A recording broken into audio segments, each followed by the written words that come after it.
Steels can be heat-treated to produce a large range of microstructures and properties. Generally, heat treatment uses phase transformation during heating and cooling to change the microstructure in a solid state. In heat treatment, the processing is normally thermal and which modifies only the structure of the steel. All the heat treating processes consist of subjecting the steel to a definite time temperature cycle. This time temperature cycle has three components, namely, 1. Heating, 2.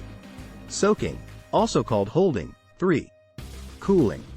Individual cases can differ, but certain fundamental objectives are there. The most widely used heat treatment processes for steel and welds are 1. Stress relief annealing. 2. Annealing. 3. Quenching and tempering. 4. Normalizing. 5. Hardening. What is stress relief annealing? Stress relieving is a heat treatment process that helps to remove the internal stresses caused to the metal when it is welded, machined, cast, rolled, or forged. It typically involves placing the metal into a set temperature for a certain amount of time. Then the metal is cooled using a controlled method. What is annealing?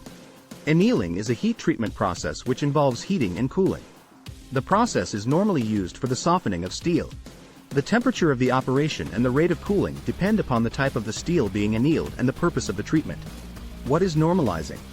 Normalizing process is used to make the structure finer, uniformize carbides and remove residual stresses, thus making the steel easier to cut. Since hardenability also improves, normalizing is sometimes used as a pre-process before quenching. What is quenching and tempering? In quenching, steel is heated to a temperature higher than its transformation point to form austenite. Then the steel is quickly cooled to form martensite. This process increases the hardness and strength of the steel without changing its shape, but the steel becomes more brittle. This is followed by tempering. By heating the steel again after quenching adds elasticity and toughness, transforming the steel to a structure with high resistance to wear. However, the hardness is slightly reduced when compared with the state after quenching. What is hardening?